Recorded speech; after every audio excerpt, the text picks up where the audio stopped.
We are officially back. NFL football is alive, baby. We have football every weekend for the rest of this year, people. That is a great feeling, man. And we are so happy to run back the week that was. This is the run back, man. The very first episode.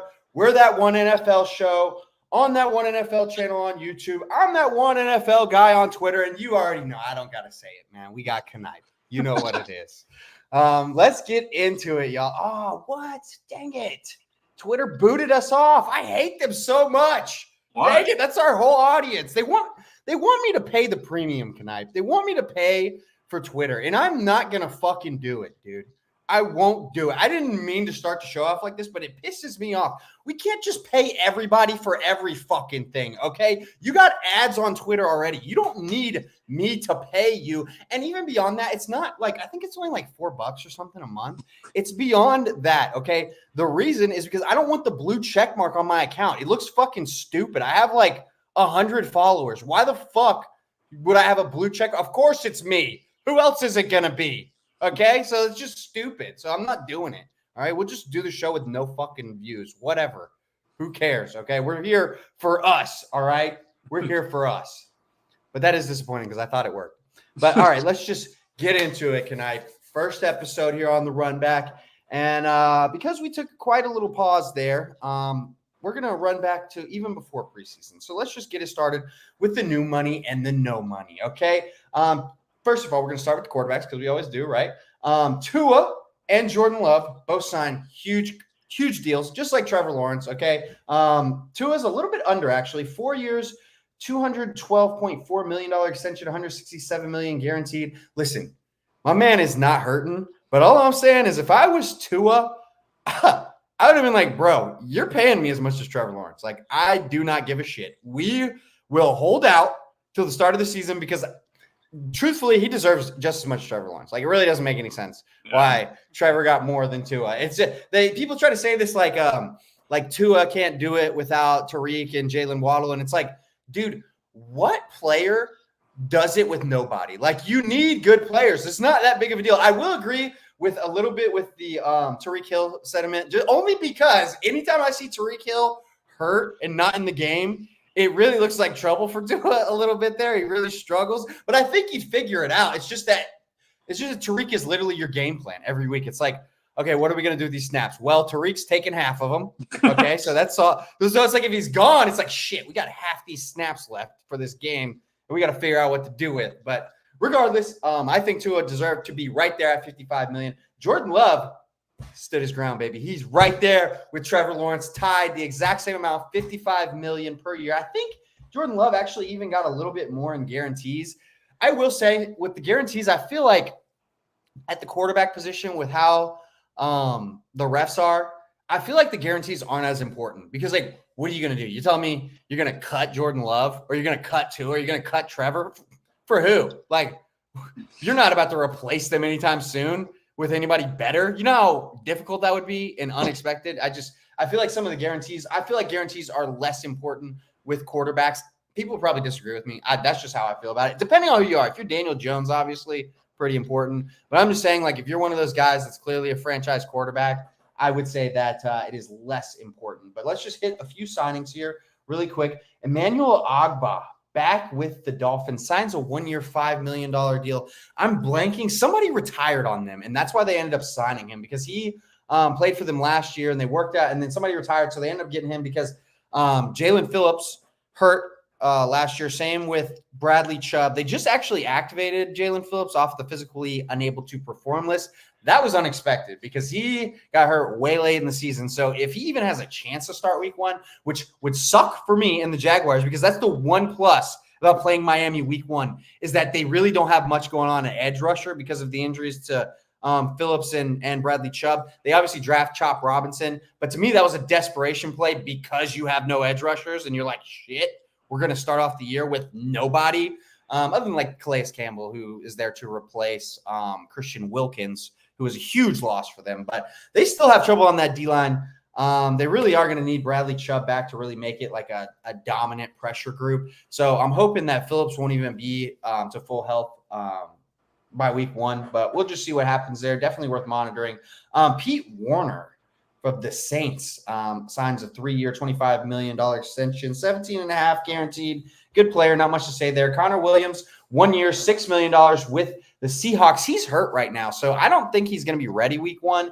But dude, for $6 million, Connor Williams, that's a steal, man. I mean, Connor Williams is a good player. That's a starting caliber center. The Seahawks actually then went ahead and traded one of their centers. I'm not sure if he was a starter or not. Nick Harris to the Browns, who had an injury. The Browns had an injury at center. So Nick Harris used to play for the Browns, so it's kind of like the glove fits. He already knows what's going on. Bill signed Kareem Jackson to a 1-year deal. Safety market's been moving, okay? Last few weeks, safeties have been coming off the board. I think a big reason why is because safeties are a lot cheaper than corners. So I think that kind of influences people because a lot of people will throw the safety in the nickel anyway. So he gets a 1-year deal. I didn't get the numbers on this, but I know it was a small deal. Then we got the Lions, who signed, they've been moving with this money, man. Their second tackle, Taylor Decker, to a 3-year, $60 million extension. Left tackle has been shoring up that line for a minute now. So no real concerns there with that move. That's a no-brainer. I mean, he's done great work for them. Lions line is one of the best in the league. Now they shore up both of their tackle positions. Browns actually today, I believe, Jermaine Aswa Karamoa. I always say this guy's name wrong. He's just like a second-round pick. Was projected to be a first-round pick. I think the same year Parsons came out. He gets a 3-year, $39 million extension, $25 million guaranteed. Don't really know a lot about this guy, but he's looked at very positively. I always see the media talking about him in a good light. Do you know how to pronounce his name? Did you laugh at me? But it's some crazy name. I don't know how to pronounce. I don't even know who that is. I just thought it was great the way you said it. I think it was close. Jeremiah Uswa. I had it earlier. I looked it up earlier because I always mess this guy's name up, which rarely do I really mention him, but he is looked at in good light and gets this good extension for the Browns. Browns defense also really underrated. Very good group there. So then you got Xavier Collins, 2-year, $14 million, $11.25 mil guaranteed. Whatever. Then let's get to my boys. You already know what it is, man. Actually, no, not yet. All right, Tyreek Hill. Let's mention Tyreek Hill too. He also got a 3-year, $90 – well, actually, let me rephrase this. He actually got, like, it's not a new deal. Like, nothing about this deal is new. The only thing is he basically asked for a raise, and they gave it to him. Same amount of years, 3 years, but he gets $90 million instead of whatever it was at. I don't know. And $65 million guaranteed for the next 3 years. So they literally, my man went upstairs and said, can somebody just give me more money? And it worked. It worked. People have been doing that lately. We'll get to that in a second, but we're going to touch on the Jags, my Jacksonville Jaguars, okay? Because we're still out here making moves, baby. Tyson Campbell, all right? 4-year, $76.5 million extension, $53.4 million guaranteed. And that makes him the 7th highest paid cornerback. He's also the highest paid cornerback to ever in the NFL to not make a Pro Bowl. So I don't know if you really want that stat on you, but that's what it is. Look, the thing is, like, he was going to get this money from somebody. It's just a matter of who they were going to get the money from. So we keep him in-house. I like this move. There's a lot of Jaguars fans that have been critical of this because we did pay him a lot of money. But Tyson's looked good at times. He's been inconsistent. His first year, first of all, stuck with Urban Meyer. So you already know that's just a tough situation, okay, with what we had going on. He always covered well since the day he got in the league. The problem with Tyson has always been turning his head around and making a play on the ball. Even when people catch the ball on him, bro, it's like he is right fucking there. It's like he is like here to you, just watching you catch the ball. But he's worked on it. He's gotten better at it. And now he doesn't always turn his head, but he reads the receiver pretty well. Like, he looks at what you're doing and puts his hand up to bat it. He's not going to be a big interception guy where I don't think we'll ever see him get like 6-7 interceptions in a year. I doubt it. I feel like 4 would probably be the max for him. But he's still a good cover corner. And he struggled towards the end of last year when he came back from injury because he probably came back too early. It was very apparent that he was not the same player. So I'm completely okay with this deal. There's a lot of Jags fans that kind of trashed it, but I'm good with it. I mean, I don't want to lose Tyson Campbell. Obviously, we had some control with the franchise tag and everything, but we have other players we still need to pay because Cisco is also coming up. So we'll see how that goes. But the Jags have made some moves, okay, because Andrew Wingard, I don't know what the deal with the moves is. We got a lot of safeties, so I can tell you that. Because, listen, Andrew Wingard got hurt during training camp. He's expected to miss about 6 weeks. This guy wasn't even really projected to be a starter for us, but he is a key special teams player, and also he's like our third safety most of the time. Like, if somebody goes down, he's coming in. He can play free and strong. But the Jags, first of all, we already signed Terrell Edmunds, who has been a starting safety in the league for a while now. This is going to be his first year where if he makes the team, which sounds crazy to say because I thought for sure he'd be on the team, but because of the amount of safeties, if he makes the team, he'll be either the third or fourth, maybe even the fifth safety. I don't even know, dude, because we signed Adrian Amos and Tashawn Gibson recently. So you got and this is the thing that doesn't make sense. Wingard, the announcement of his injury, then we signed Tashawn Gibson. But the thing that doesn't make sense about that is Tashawn Gibson suspended 6 games for PEDs. So we basically, like, I don't know. It doesn't make sense. Like, how could you be signing him because of the Wingard injury when the Wingard injury is going to have him out for the first 6 weeks and Tashawn Gibson suspended the first 6 weeks? They also signed Adrian Amos. So I'm just going to, like, we might have the most depth at safety in this league because, to me, we got like 5 safeties that could be starters, okay? Adrian Amos has shined in his years. He's a little bit back-ended, not as good as he used to be, but still could definitely be a starting safety. Tashawn Gibson has only, like, gotten better with age, which is so weird when that happens with people. Yeah. But he's just turned into that good, solid player. Then obviously we have Antonio Johnson, Cisco, and then Andrew Wingard when he comes back, and Daniel Thomas, who's a special team stud. So that's 6 safeties. I don't even know how this is going to work out, to be honest with you. I'd be trying to trade somebody if I was the Jags because we definitely got it going on at safety this year. So, yeah, that's what I got for the new money. Now, let's get to the no money, okay? We're talking about guys that are just out of here for whatever reason, all right? We're going to start with Juju Smith-Schuster. The Patriots cut this guy, which is hilarious because they cut Juju Smith-Schuster. He literally just signed to the Patriots the last offseason, 3-year, $25.5 million deal, coming off of a Super Bowl with KC, just under 1,000 yards, goes over to New England, decent-sized deal, not a huge deal, but decent-sized deal.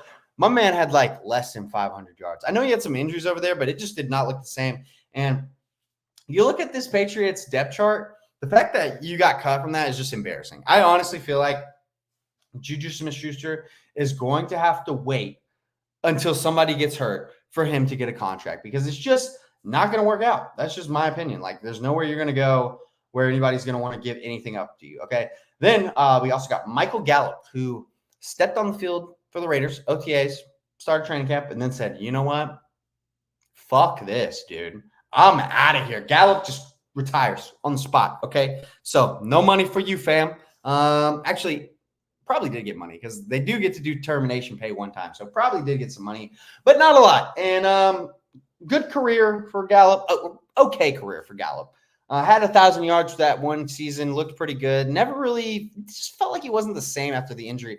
And there were times last year where Dallas kind of force-fed him. I remember a game where he got like 10 targets, and Buddy just didn't do anything. So it was the right move for Michael Gallup. It was time, man. Not everybody is built to be a career NFL player. And you just, listen, you had a good 6 years or so, but it just ain't going to work. And then, funny enough, Rashad Penny in the media, okay, lets people know that he thinks he is one of the best running backs in the league. No, Knipe, I cannot hear you. Just get out of here and come back. Sorry about that, guys. Sorry about that. Try again.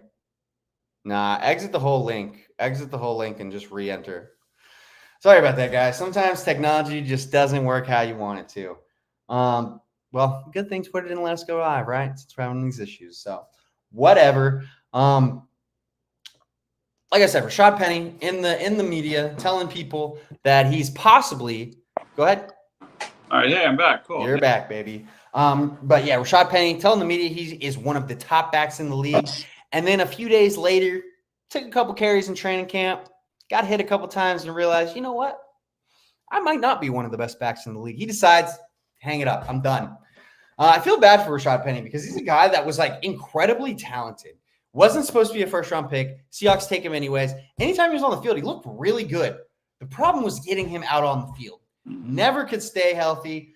Goes to Philly. Really was a non-factor last year, so makes sense for him to retire here. Tavon Austin also says he retired. Really, he got retired by the NFL. But regardless, guy was one of the most dynamic college football players there was.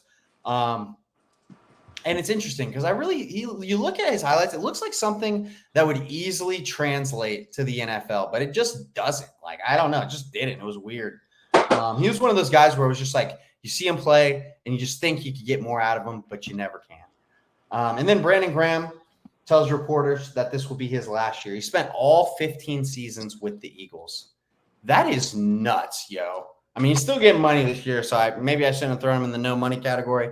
But for a player to stay with the same team for that long and you're not a quarterback, that is like unheard of.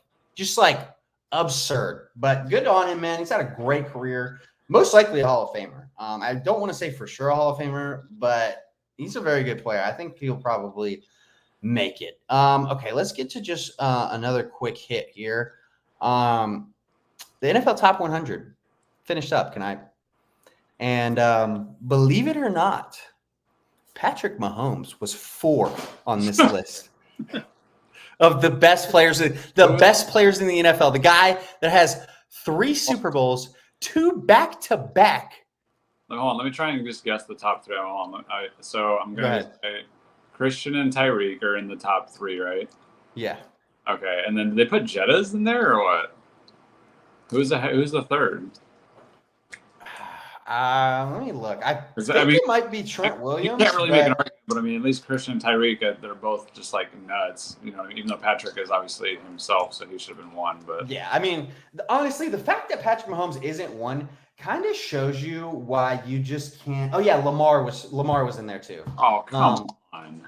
I mean, to be fair, he's coming off an MVP season, but to put him over Patrick Mahomes is just some haterade shit. That's exactly what it is. Players are just tired of Mahomes. He's so good that they hate on him. Well, during the top 100, Jamar Chase wouldn't mention his name. I saw that. I remember I sent you that clip. Jamar Chase wouldn't. He's like, I'm not saying his name. Joe Burrow's 1. I'm not saying his name. People just hate him because he's literally the best. Yeah, well, and listen, I don't blame you. I hate his ass too. Okay. But like, we got to have a little bit of, if we're not going to have integrity with these lists, let's not even do them. Okay. Listen, like if I was conducting this list and Patrick Mahomes came in at 4, I would either just fucking fake the results and put him at 1, or I'd scratch the entire project. I'd be like, we just can't trust players. We cannot trust players to do this. But no, the number 1 player tonight, the guy that came in number 1, Mr. Tyreek Hill, the best player in the NFL, okay? And let me tell you, Tyreek Hill is fucking pumped about it. I don't know if you've seen the videos, but it seems like this man was really hoping to be 1 because they did like a nice little, they sent him like whoever does it, I don't even know. They sent him like a package and it's like a big trophy that's like number 1 in the NFL. He got a bunch of stuff. There's like a video of him calling his mom. He's like, I'm number 1. He's been like talking shit on the Kay Adams show. Yeah, or Kay Adams was like, do you believe that you're better than Patrick Mahomes? He's like, duh, of course I'm better than Patrick Mahomes. I'm Tyreek Hill. And listen, Tyreek Hill is very good. Definitely should be in the top 5, 100%. Yeah. But when you say 1, come on, man. 1 has to be a quarterback. I honestly feel like the top like 3 or 4 should be quarterbacks just because of the importance of the quarterback position. No, but I will say Tyreek, he's one of the exceptions where you could say he's even at 2. I mean, you could say, but Mahomes has to be 1. Like, are we blind, dude? Like, are we not watching the games? Is everyone that salty that they were just like, I mean, I'm a Niners fan, for God's sake. You guys broke my heart twice now. And so, I mean, if I'm even saying that he's number 1, like, come on, like, let's all be real here. No, it's absolutely ridiculous. It makes no sense. But that's the NFL for you, baby. And that's a lot of things in the NFL. They really should work on those kind of things. A lot of discrepancies, especially with that top 100. There was quite a few players, like Jalen Johnson came out. He was pissed because he wasn't mentioned in the top 100. And I agree with him, dude. I mean, like, listen, it's stupid. It's just a list, right? But it's pretty disrespectful, man. I mean, the guy was like top 4 in the league last year. Like, was a complete shutdown corner. And this is the part where it gets disrespectful. You put Aaron Rodgers in the top 100. Aaron Rodgers played 3 snaps last year. The top players, this is supposed to be for last year. So when somebody gets hurt, it doesn't even make sense for them to be on the list. But, like, I would have immediately just thrown him out of it. Like, he literally played, like, 4 snaps. Like, come on, give me a break. But whatever. These lists, they do not matter. They do not matter. So it's just something to talk about. Just something to stir the pot, which is probably why they let shit like this happen, because then it gives everybody else something to talk about, because sometimes there's nothing to talk about. But today and in this environment, in this preseason environment, there's a lot to talk about, okay? Let's get to the holdouts and the hold-ins. We're going to start with your guy. This has been so dragged out. Yeah. I feel like we've had this conversation. Skip it. Go ahead. You're glitching on my end. I said, can we just skip it? I'm so sick of it, dude. I'm like, I love Brandon Aiyuk because he's a Niner and he like helped us, go to the Super Bowl. He had a great year last year, but like, bro, like at least when Debo did this, it was kind of shortish. And it wasn't like there was just like 2 clips, like 1 post, and then it was done. This has been far too long. I don't want him on my team anymore, to be honest with you. Like, ooh. Dude, I really don't. Like, I don't want a dude who's going to be that cancerous to the team. And it's like, bro, I mean, move on if you really hate us that much. And then like you get 2 good offers. I'm sorry, I wanted the Browns offer. Like, give me Amari Cooper and those picks. Like, yeah. He's freaking weak. And so I'm irritated that. Like he wanted to sit there and try and pick his team as well as demand a trade. Like, dog, no. I mean, that's leverage, baby. That's leverage. Because the thing is, if you trade for him, you need him to sign that long-term deal. You're not trading for him if you won't sign the deal. So that's kind of where his no trade. He doesn't have no trade clause, but that basically is the no trade clause because people aren't going to give up shit if we're not going to get to keep him. And yeah, it's interesting. I literally wasn't even going to talk about this. I was going to leave it off, except that some news came out today. I don't know if you heard. You don't want him on the team tonight, but it sounds like Brandon Aiyuk is going to stay. I know. Because the reports are that once the Steelers gave an offer, San Francisco accepted it. It's in Ayuk's court, but the San Francisco upped their offer just slightly. So now he's got some things to think about. So we'll see what happens. I'm sure he will end up staying, but dude, it's gonna be one of those things like, dog, you owe me 1,500 yards for all this bull crap, bro. Like, if you get 1,500, I'll forgive you. But right now, Brandon, you're pissing me off, man. Because, like, dude, just be a part of the team, man. Like, I don't understand. Like, we have to pay Purdy next year. We have stars galore. You understand that you're not the only guy out there. Like, act like you got a brand. Like, you ain't no. I'm sorry, but like, he's not no Keenan Allen. Not to say like he's like the best receiver that comes to my mind, but you know what I mean? Like he's not that level of receiver to where he's like dependable every year. Just he's been doing this, like, 1,000 or 1,200 yards every single season, like without pause. He's ramped up to a 1,300 yard season. But like, dude, that was mad efficiency. If he doesn't hit like big plays after big play again this year, people are gonna be pissed, dude. Like especially after we pay him. He better have an awesome season. We'll see. We'll see what happens. I'm kind of with you. Like I kind of feel like we'll see, man. I don't know. Y'all got an interesting situation next offseason. We're gonna see what happens once all those other contracts come down the pipe. But I think we trade Kittle to the Bears. I think that sadly we'll probably lose Debo, and we're gonna hope that Ricky Pearsall is the next Debo type of idea. Why do you think the Bears? Because I've heard that Kittle wants to, like, that's, I guess, I don't know if that's where he's from or whatnot, but I think that he likes the Bears or something. Connection there.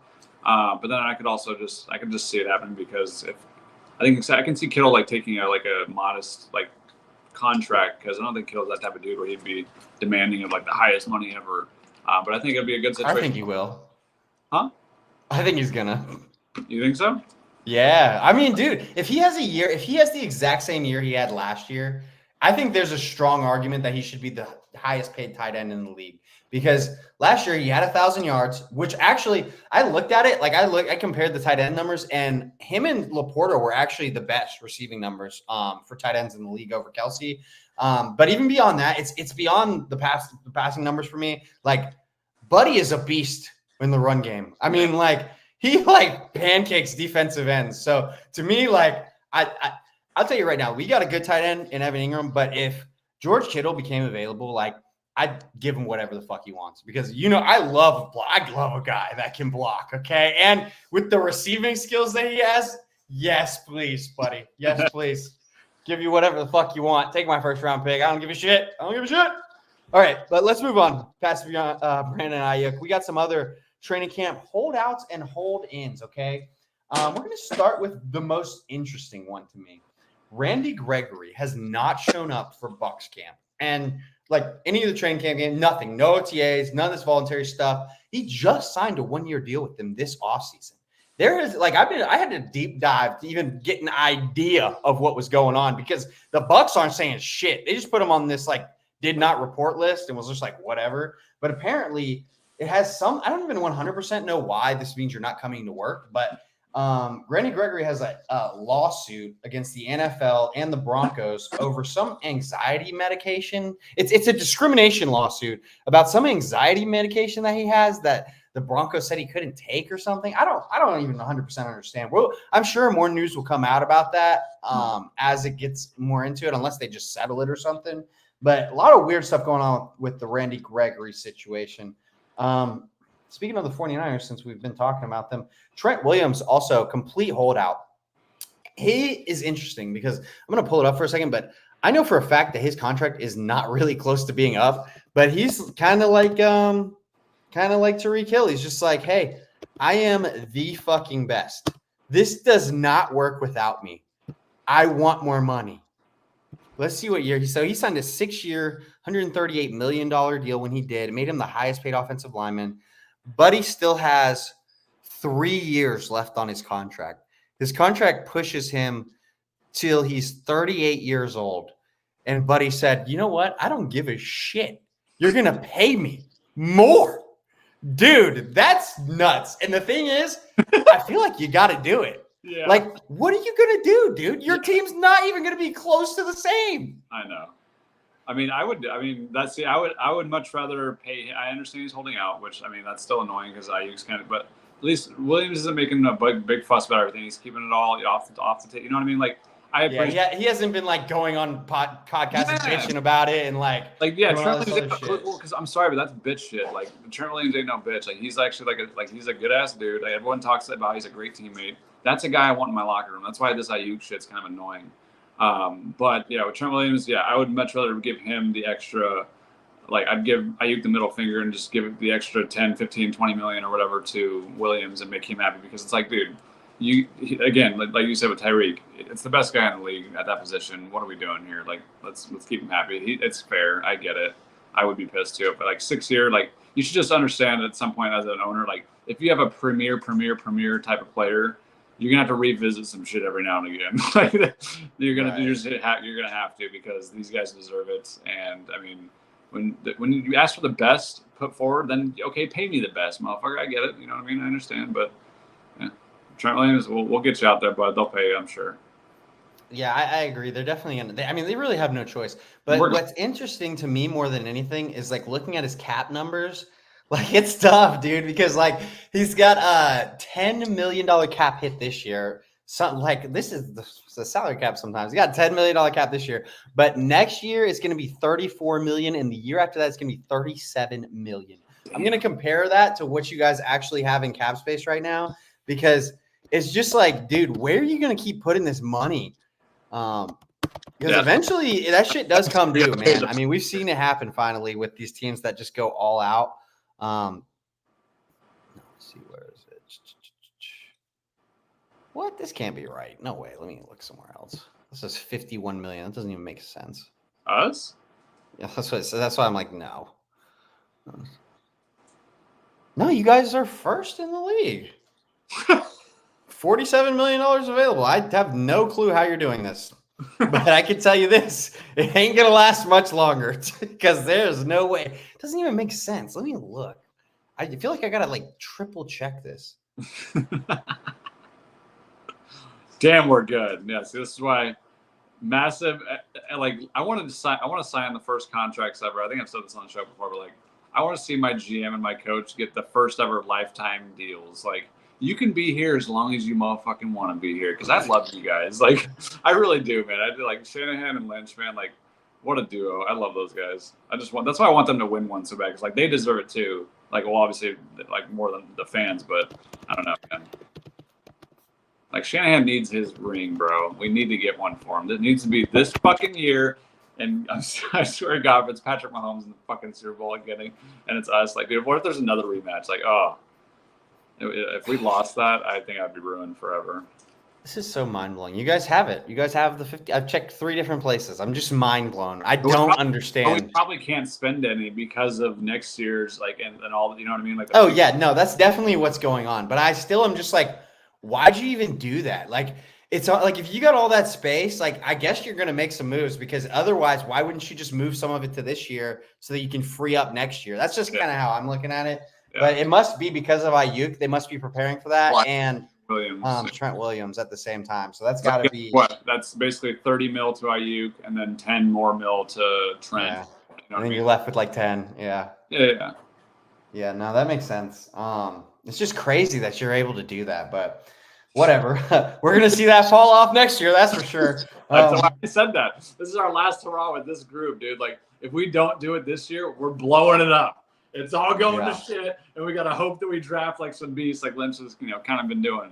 So, yeah, yeah, crazy. But let's slide over to some more hold. We'll stick with the holdouts right now. CeeDee Lamb also holding out right now. That drama's starting to stir up now because obviously there's been some mostly, oddly enough, mostly Dallas Cowboy ownership speaking out more than CeeDee Lamb. All CeeDee Lamb did was like acknowledge what they were saying basically. And obviously there was a lot of drama about Jerry Jones saying that he doesn't have that much urgency to get it done yet.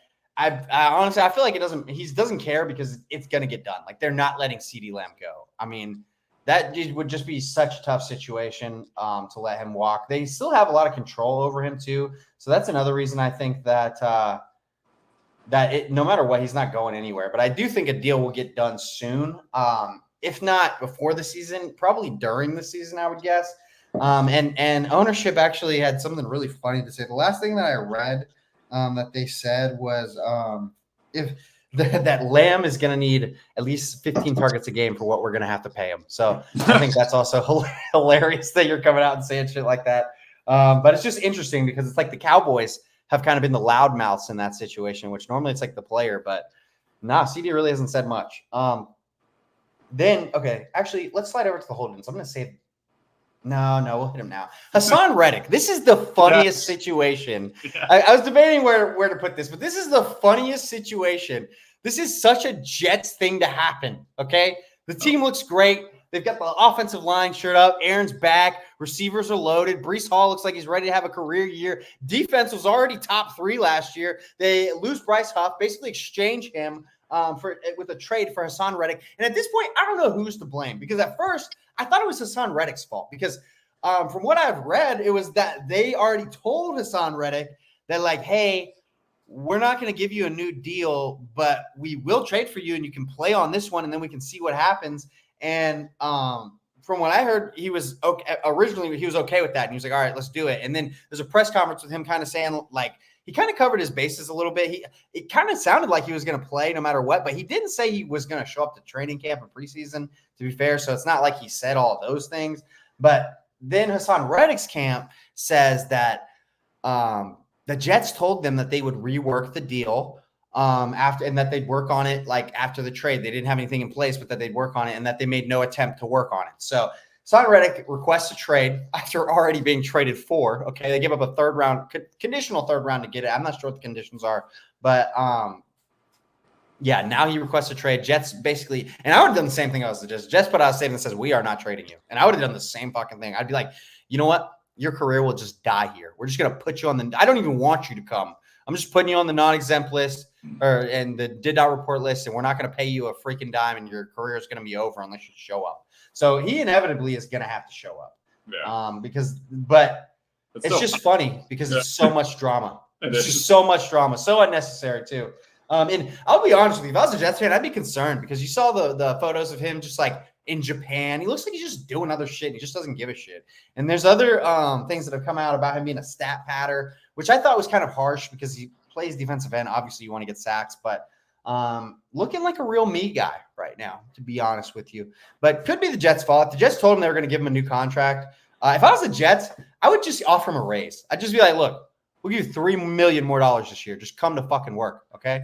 And Buddy's losing money by the day because you lose like $50,000 a day when you don't show up to work. I mean, that's like my whole salary for a year type shit, you know? It's pretty close. So it's like, Jesus, how many of those can you take? I don't even know, dude. I guess when you're making like 20 mil a year, it's like you got a lot of sick days in there, but I still feel like, damn, I'd probably still want to go to work. Shit. All right, let's slide over to the hold-ins now. These are people that have showed up to training camp, but we ain't doing shit, bitch. Not till you give me my fucking money, okay? We'll start with this one's a quiet one. Jamar Chase and the Bengals. Yeah, Bengals owner. He's up for a contract this year. Bengals owner already said it's gonna happen. It's just a matter of how and when. But Jamar Chase coming to camp every day, but we ain't doing shit, pimp. We ain't doing shit. Not till we get that bag. So we'll see what happens. He's definitely gonna get his deal. Matthew Judon was also holding in. And obviously, there was a few things that happened at camp. Him and Gerard Mayo kind of got into it, and he had to leave. Patriots traded him. They said, fuck you. Fuck him. Get out of here. I think that's a big mistake. I'm going to be honest with you. I think that was a huge mistake on the Patriots' part. Look, Judon's older. Judon's over 30, but we see pass rushers play pretty well to like 35. So he's definitely got like 2 or 3 more years. He's coming off of injury, okay? But the year before, he had like 17 and a half, 18 sacks. I mean, Buddy is a true number 1 edge rusher. And trade him to the Falcons. Great move by them, by the way. Yeah. The Falcons, they receive a lot of heat for the Penix pick because people want him to take a pass rusher. Dude, way better deal here. I mean, if you were to tell me you can have Penix and Judon and you just have to give up a third, like, yeah, that's a pretty good fucking deal. Okay? Yeah. And you know, and this is another one of the situations. It just annoys me. Like, why do NFL GMs, like, you're going to give away a starting, like, star pass rusher for a 3rd-round draft pick? Like, dude, motherfuckers will trade up in the 1st round and give you like 2 first-round draft picks to get some guy that's never played a snap in the NFL. Like, it just doesn't. It's just ass backwards half the time. Yeah, like, I mean, you know this guy's good. You don't have to guess. Yeah, you know he's good. It's really getting to like MLB level. Like, you already know, I get so pissed at the MLB trades, but like, it's really getting to that level to me because to me, Judon, like, I don't know, man. Like, I feel like I wouldn't give him up for less than a 1st. I know he's older, but I just couldn't do it, dude. Like, I'd need either a player-for-player swap. I either need you to give me a superstar, or I need a 1st-round draft pick because Judon is too fucking good. Like, no. And no. That's a no for me. Terrible move on the Patriots' part. But it's not surprising because they've turned into a shit organization at this point, all right? Also, another thing with the Patriots that they got going on, okay, so you get rid of your best pass rusher, your best edge defender. And then you know what we do also? We do that after Christian Barmore, who just got a nice deal, good defensive tackle, homegrown guy, 2nd-round pick.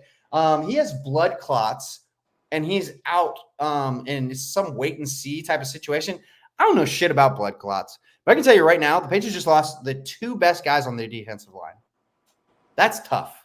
That's tough, man. You can't overcome that, in my opinion. So, sucks for him. Maybe he'll be back soon. Wish him well. But it's tough if you're a Patriots fan, man. Drake May's going to be dropping 40 a game, bro. Who? Drake May. I doubt he'll even start, to be honest with you. But we'll get to him honestly, in a second. Milton looks awesome. I know, dude. I wish we would have drafted Milton. I don't know if I said that on here, but like, as a late-round pick, like, I think Milton was definitely worth it for at least, I don't know, some work. Okay, we're going to have to get into that one as well because I strongly disagree. But we'll get into that. All right, let's just hit these injuries really quick because we got a good bit. This is the season. Wish these guys the best, but it is the season, okay? Emmanuel Mosley, starting corner for the Lions, torn pec, out indefinitely, probably most of the season, if not the whole season. Probably could return maybe like towards playoff time. Rondale Moore, Falcons traded Desmond Ridder, I believe, for him. Out for the year. Sucks for them. Sam Williams, Cowboys defensive end, also out for the year with the ACL. Colts edge defender Sam Eberkam. I don't even know who this guy is, but they said he was going to play a major role. He tore his Achilles. Would also expect him to be out for the rest of the year. There have been some guys coming back from that lately pretty fast, but I don't see it. I don't see how you're going to come back from a torn Achilles that fast. I feel like those are the exceptions, not the rule. So I'm counting him as out for the season. Braylon Trice, Falcons' 3rd-round edge rusher, also out for the season. I don't know how big of a role he would have played, but I read that they were thinking he was either going to be their 3rd pass rusher or starting pass rusher. So That's going to hurt. Anytime you lose a guy that's actually going to get reps, that is going to hurt. And then Hollywood Brown got hurt in the Jags preseason game, actually. I forgot what the injury was. It was something weird. Tariq Hill. What was it? I think it was a shoulder. Yeah, but it was some weird thing about his shoulder. It was like a niche type of injury. Tariq Hill had it 1 year, but he's expected to miss 4 to 6 weeks. It's something with oh wait, no. Yeah, I don't know. It's 4 to 6 weeks. That's all I know. And then obviously the big one today, JJ McCarthy to have meniscus surgery, and he's like, they're doing the repair, not the tear, because it was like a big difference in the timelines. So he's out for the year. He's completely gone. It's Sam Darnold time, baby. Or maybe if they pull the trigger on Derek Carr, we'll see about that. But I don't know. We'll see with that one. Armarius Mims, the Bengals offensive tackle they took in the first round, he's going to be out several weeks with a strained pec.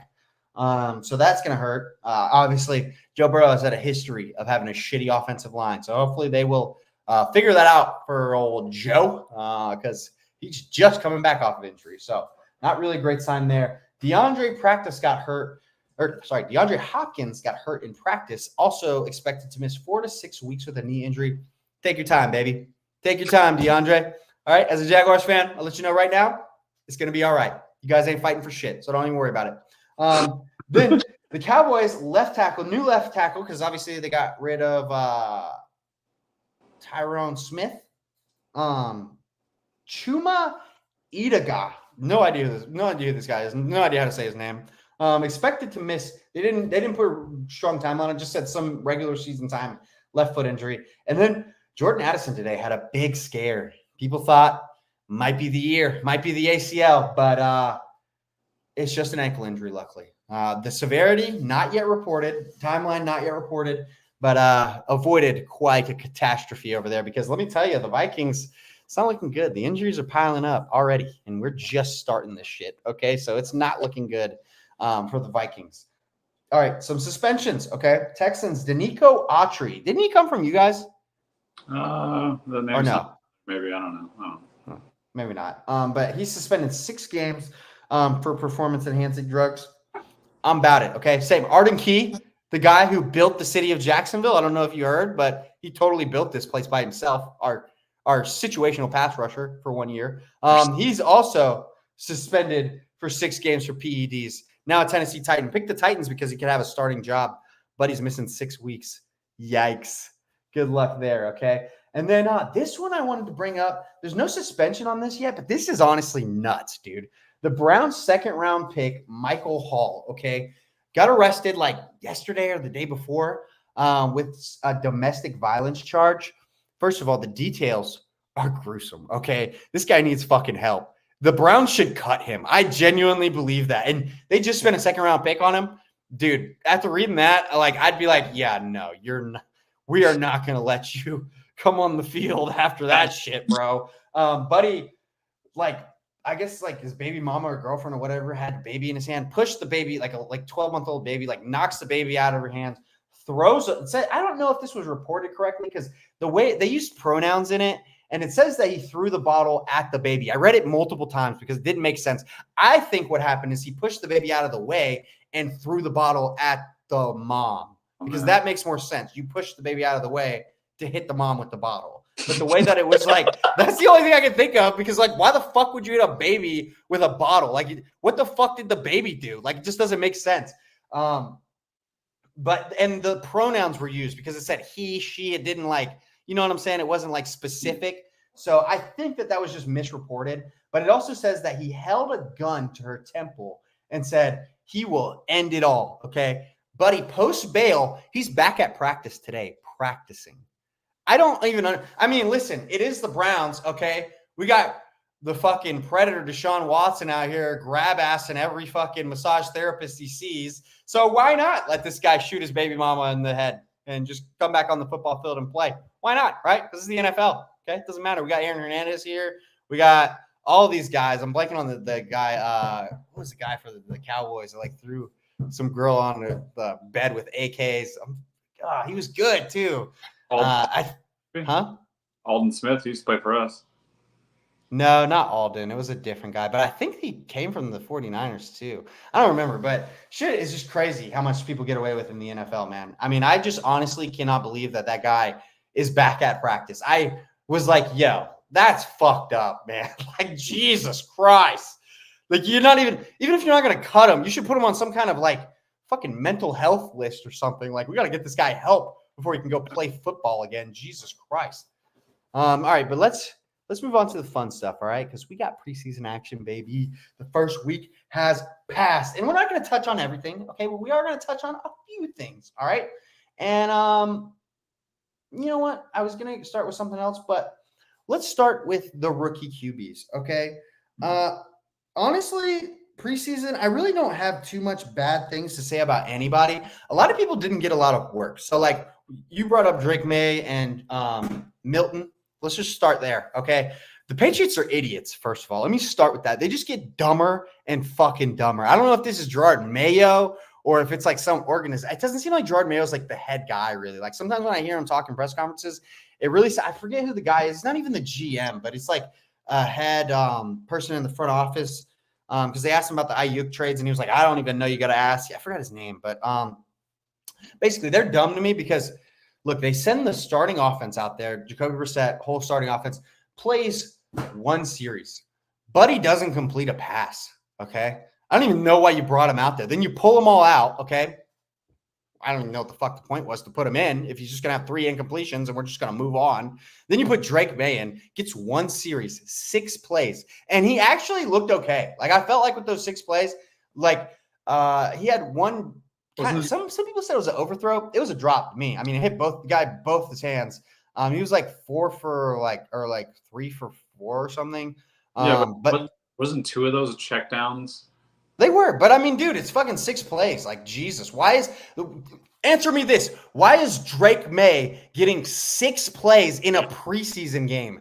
Yeah. That is not enough of a body of work for me to have any judgment on Drake May. It's 6 fucking plays. And we're talking about a rookie that probably isn't even going to start the year. And I don't think it has anything to do with Drake May. If I'm the Patriots, I'm not putting Drake May out there because my roster is ass. And if I put him out there, I'm going to kill his confidence because the line is going to suck. His weapons are the worst in the league. Like, you look at those pass catchers, dude, you're fucked. You have no receivers. Kendrick Bourne's like a 3, and he's your 1.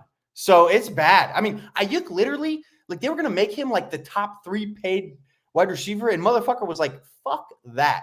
That tells you how bad you are, dude. Like, wouldn't even consider it. Like, at least with the Browns, he thought about it for a little bit. With the Patriots, he was like, I have no interest in you people. And it's going to be like that with the Patriots for a while. So that's why I say, if I'm the Patriots, I am not starting Drake May, like pretty much no matter what. Until I can find some solutions around the quarterback position, I'd start Milton above May because Milton, you bring up Milton. I mean, listen, somebody put it pretty good.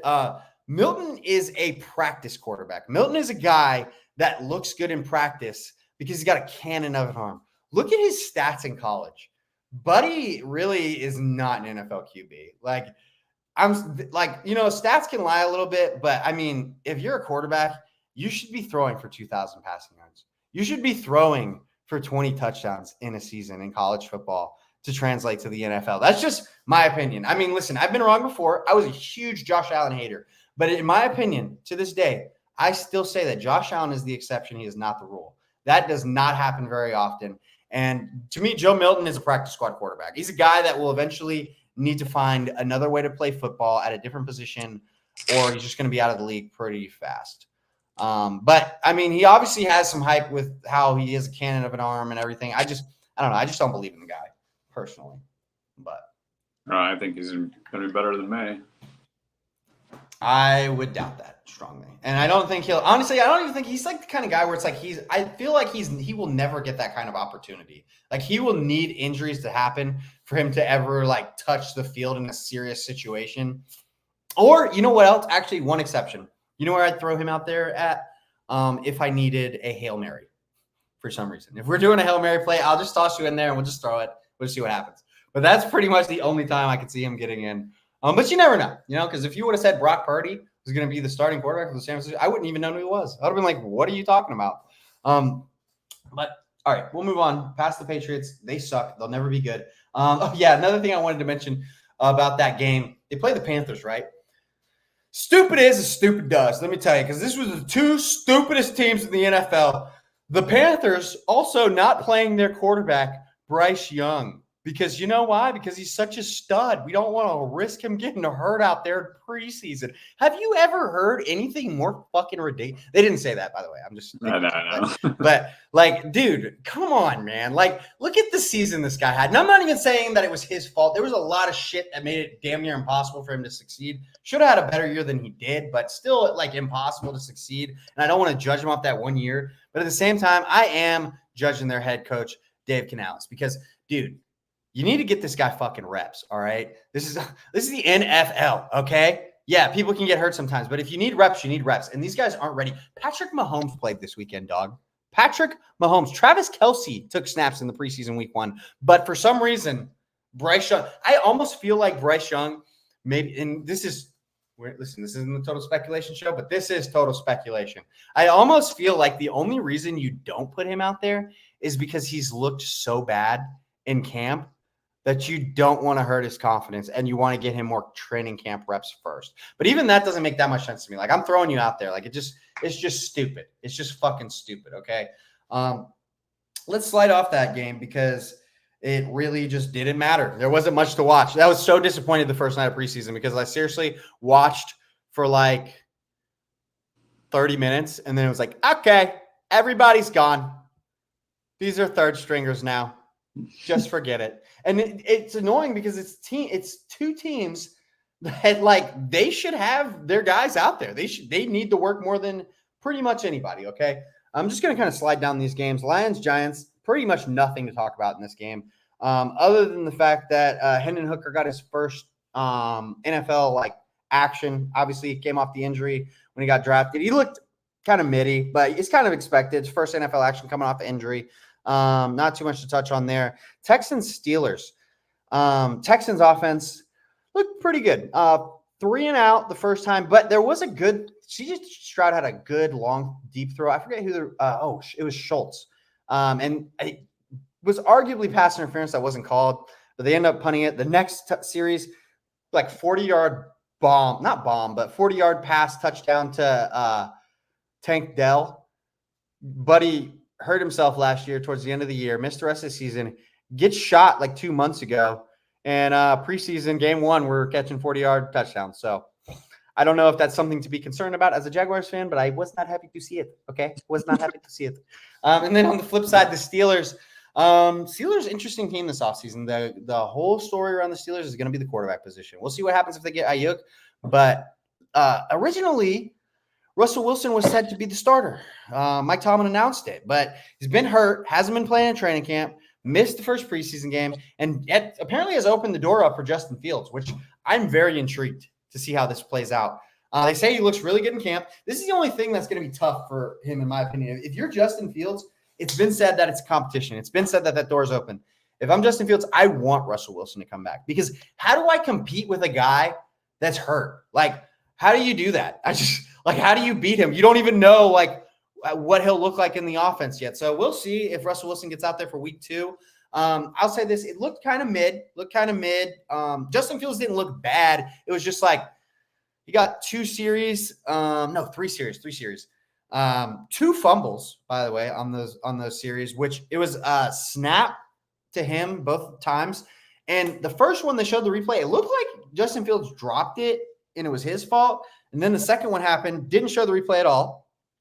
Third series comes out, and they took that center out of the game. So I feel like it was the center's fault. Like maybe he was snapping it early or something because they took him out of the game for the third series with Justin Fields because apparently he was pissing Fields off. But he looked all right. I mean, he completed some good passes, just no long ball. It wasn't really like a long enough sample size, really. But he looked decent. It just wasn't like, oh, this guy's winning the job. It was like, I kind of need to see more. But that's pretty much it for that game. That's really the only thing I'm interested in with the Steelers is just watching those quarterbacks. Penix got his first action with the Falcons. He looked okay. I don't really have much to say one way or the other. He looked like how you would expect. I didn't think he looked bad. He went 9 for 16, 100 yards, 104 yards. Wasn't bad, but wasn't like light the world on fire either. We'll see what happens there. We'll see what happens. He's not going to play for at least a little bit with the Kirk Cousins situation. Let's see here. Just scrolling down. Jets Commanders. Jets didn't play anybody. Jaden Daniels threw a touchdown on the second play or something. I mean, preseason, everybody looked pretty good. There wasn't anybody that went out there and just completely embarrassed themselves that should look good, because Jaden Daniels looked pretty decent. Didn't play that much, but scored a touchdown second play. So Caleb Williams looked great to me. I feel like he looked the best. He didn't have a huge play like Jaden Daniels did, but just overall consistency, play after play after play. Caleb Williams is going to be fine, which is a little bit disappointing for me as well, because listen, not everybody can have a franchise quarterback. Okay. Not everybody's going to succeed. That's just what the NFL is. And, I'm supporting my guy, Trevor Lawrence. I want to get him in the top 10. We can't have all these generational talents just showing up out of the blue, just coming out of the fucking bushes, coming out the woodwork. But I'm telling you right now, Caleb Williams, that's going to work out. That is definitely going to work out. No doubt. For sure. Looks pretty fucking good. Bills didn't look that great.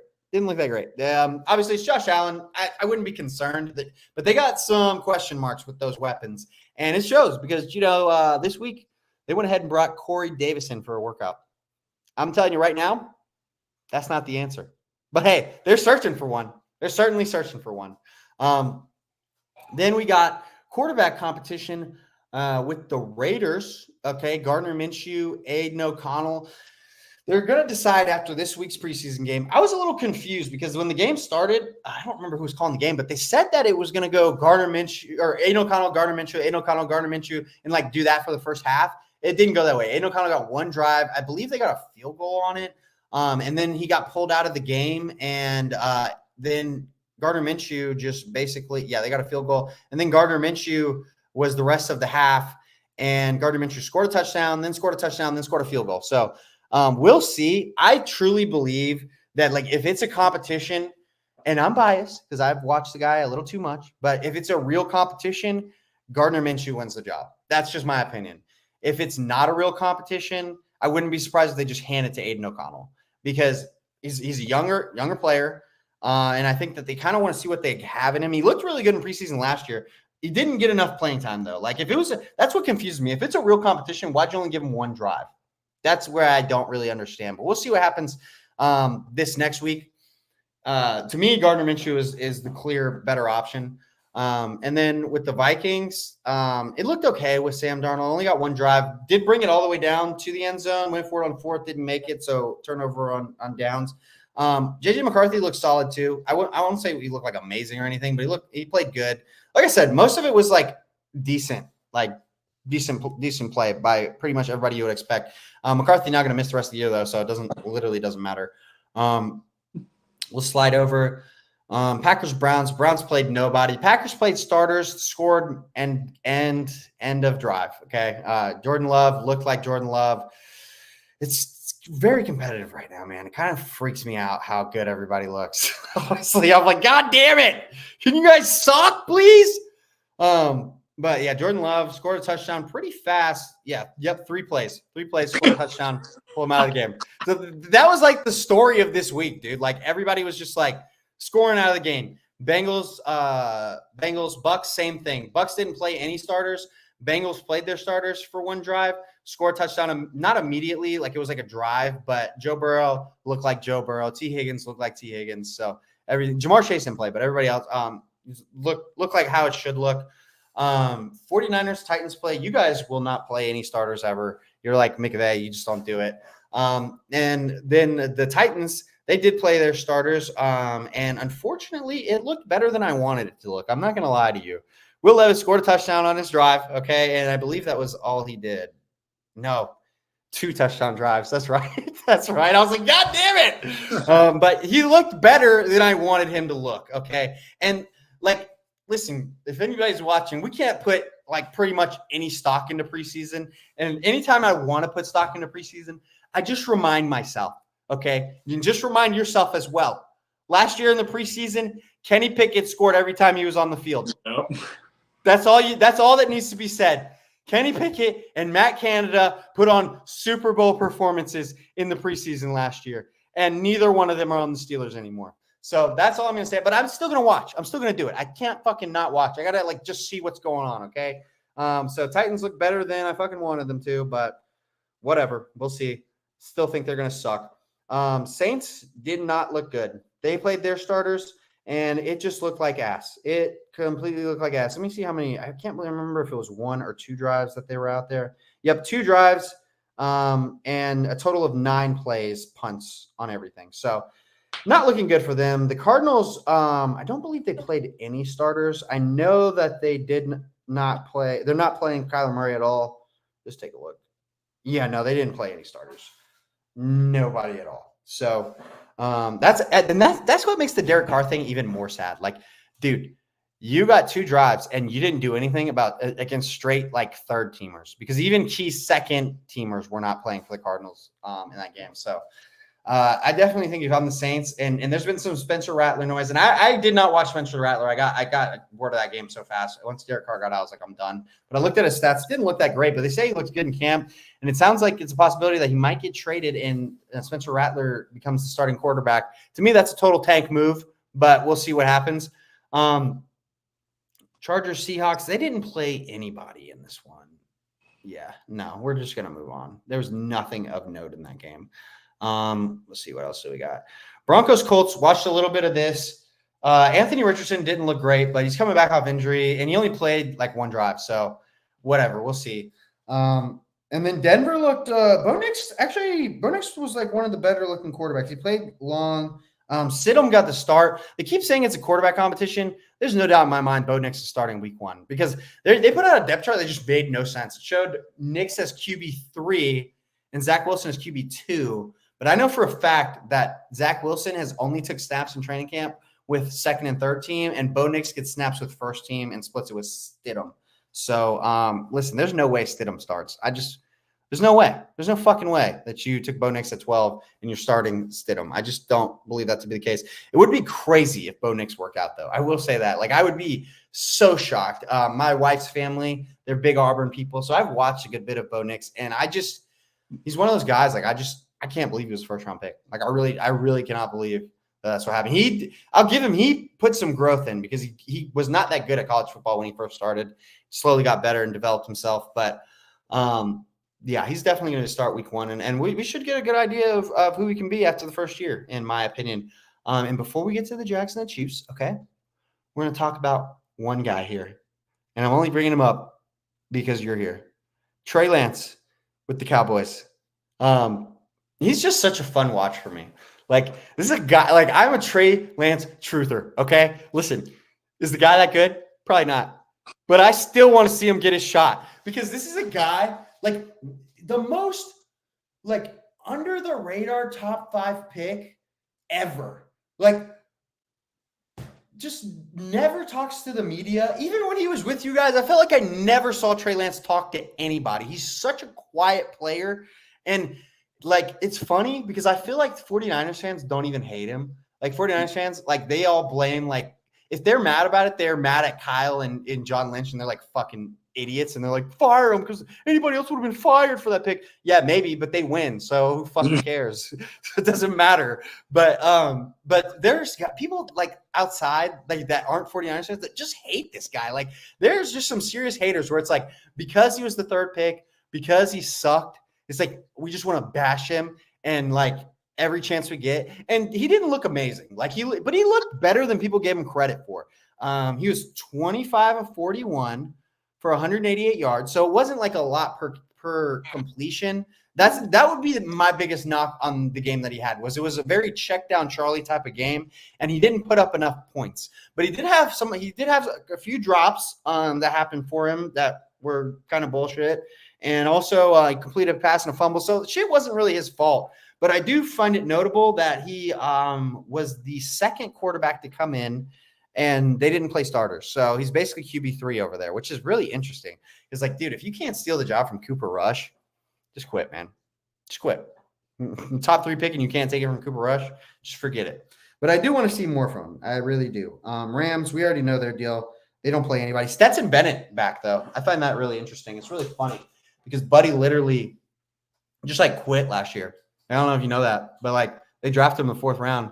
plays all the preseason games, and then he's like, I really just need a break this year. Is it okay if I just go home and don't come back till next year? And Sean McVay said yes. Isn't that fucking weird?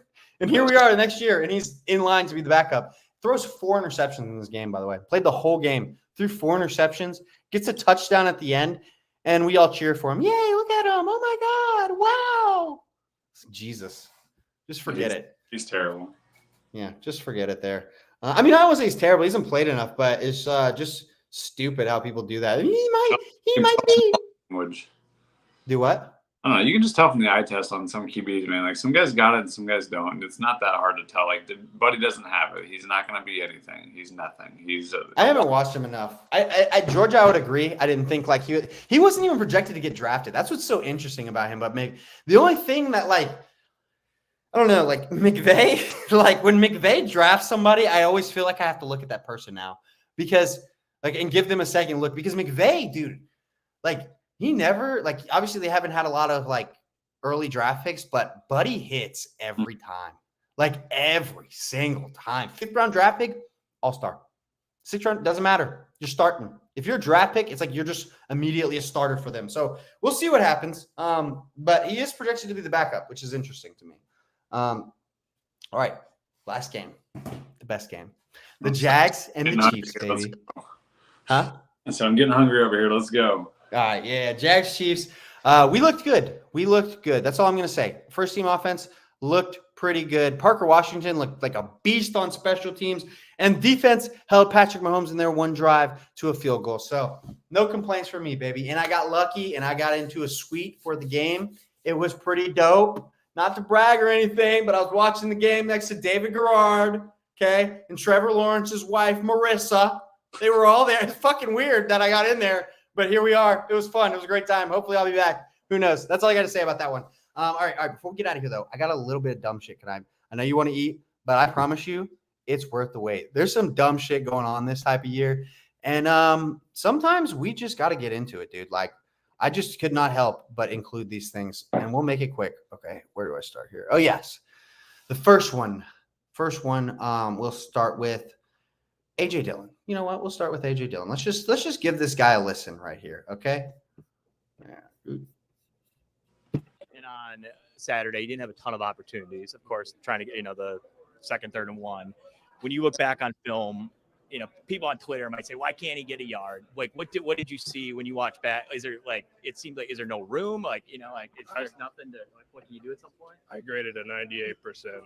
If you know football, you watch the tape and you don't look at the stats and you are actually put yourself in the game, somebody else go out there and do more than what I did. That's just a situation, and that's football. And sometimes you have a drive like that where, a block doesn't happen here, block doesn't happen there. I don't know what Twitter said because I don't go on Twitter unless I'm posting something, but I can imagine somebody, there's nowhere you're gonna go there in those certain situations. But in all honesty, man, if you don't live inside my house, your opinion to me is so secondary that I couldn't be bothered with it. But to anybody on Twitter or whatever, you can't do what we're doing. Just enjoy, just watch. And I promise you, everybody in this building is working their ass off to do the best they can.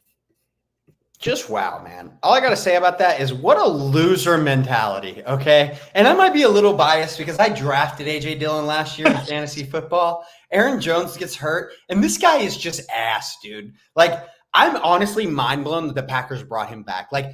Dude, you could tell me you'll work for free, and I'd say, nah, dog.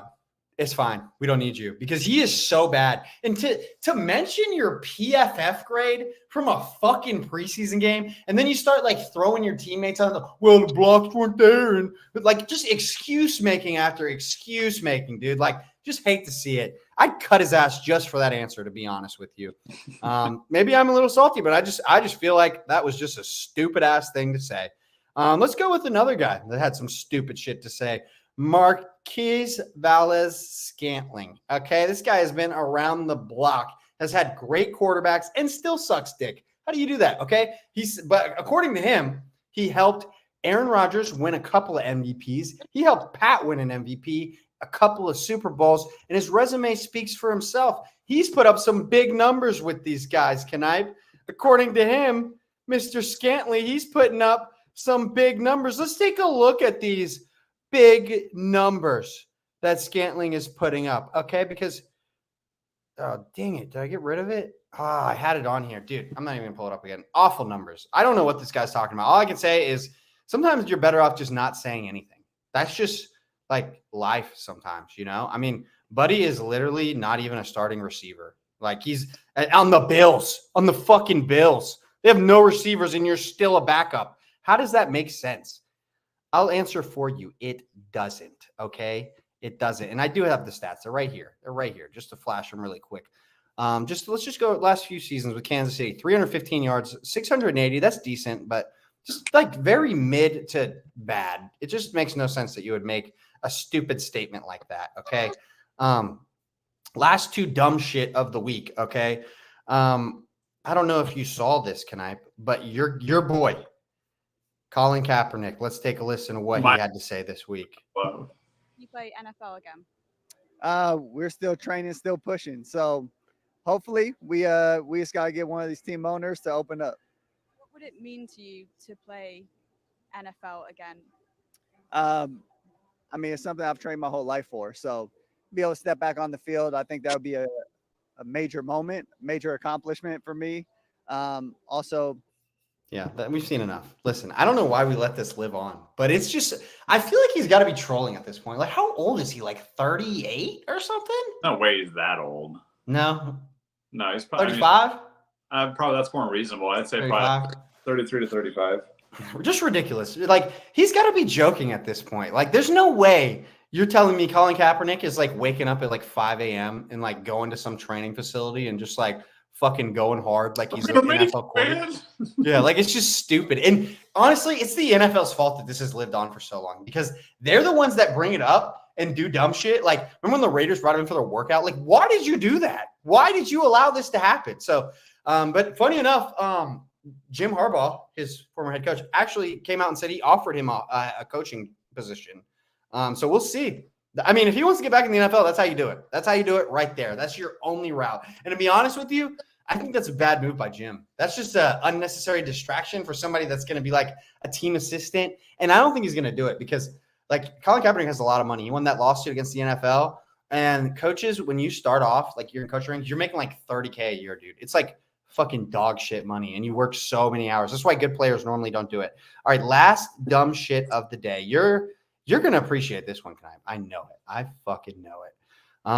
You know, we can't go too long ever without hearing a little bit of Antonio Brown and Le'Veon Bell. Now, obviously, Antonio Brown's got his CT ESPN, and let's just hear the dumbest conversation of all time. Take a listen.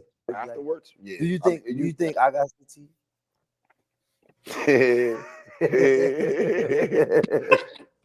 Shoot, I don't think you got CT. Do you think you got CT? I don't think I got CT, but we'll never know till we die. What do you think about CT? What is CT? ACT is like basically like when you forget shit. I feel like CT is like a bunch of traumas that was like we go through as people. It's like brain damage, right? I don't want to tell you brain damage because you can't live with your brain damage. But not like brain damage, but it's like a little like part, like little small like. I feel like damage, like something like. I feel like it's like people try to frame CTE as a concussion that you may have, but like, yo, we had a bunch of concussions. Right. You know what I'm saying? It's like, yo, you could live after a concussion. Right. So I feel like CTE could be a bunch of different things, but I feel like it's a characteristic of traumas that we all as people go through. Just like some of them you explain, like, yo, you was 4 years old and your uncle made you play D-line and O-line for 3 years. Banging another kid, you know, that's 1 yard head in the dirt. Straight up. So that's automatically trauma as any kid. Like any kid having to go through that is building some type of trauma because now as a kid, you just become more aggressive. Now you develop anger. And as a kid and as a person, we all grow with our traumas. Even like me and you, our dad not being there. I mean, some of these intangibles help us to be great, but sometimes this help us, hurt us, hinder us in some situation because it make us be stubborn because now it's like, man, we ain't getting love from my pops. So it's easy to be like, oh man, forget that person because man, like I already, it's already trauma that you've been built with for how people treated you. And that's why we started this show, because we need to be able to address some of those, because you my friend, I really care about you. Like, you know what I'm saying? I want to see you live forever. You got what, 8 kids, 7 kids? You know what I mean? And we got to be there for them. So it's like, we got to address some of the things we go through. Like, you know what I mean? If I got to be honest, every time I watch that video, I think I get a little stupider. Just from like seeing that interaction. Like, God, dude. Fucking idiots. Jesus Christ. Did you Google CTE before you brought this conversation up? You don't even know what it is. You're like, oh, what is this? Fucking brain damage or like memory loss or something. Like, Jesus Christ, dude. The dumbest duo ever. Back at it, baby. Let me tell you, that's must-see TV for dipshits, okay? If you're a complete fucking moron, turn into CTESPN, because that is the show for you, baby. Let's go, AB. Yeah. I had to show it, man. Just had to show it. God. Fucking moron. Jesus, dude. Like, how do you get any stupider than that? I know we should just end the show, but like, God, man. Well, I mean, I'm sorry, but like your behavior is the example of CTE, my friend. Like, yeah, he's too far gone, man. Antonio. And he's like, I think CTEs are just like traumas. He always uses that. He always uses that. The traumas, like when your parents made you play O-line, but you didn't want to play O-line, so now you got CTE. What are you saying, dude? Like, dude, where's my car? Just like the dumbest shit, man. Just the dumbest shit. Where's your car, dude? That's it. I know the episode went long this time, but we haven't been here for a while, so it was a lot to touch on. But it was fun. We didn't get any views because fucking Twitter's fucking us. But I might cave. I might end up buying it. Stupid premium. God damn it. I just want to build my Twitter up, okay? God, I don't even care about the YouTube page. That's the funny thing, because I'm like I've learned that like Twitter also pays you, and I just feel like I have a way better chance of people watching us on Twitter than on. It's just disappointing, but I also don't want to pay. Like, it sounds stupid. But listen, to the nobody out here, we're just gonna end this because it's done. We'll be doing this all season long, just running it back. The week that was. Good night. Thanks for showing up. I know you're hungry. Let you get your pizza. I actually also have a frozen pizza that's already made, and I just need to eat it. So, all right, we're going to get out of here. Peace.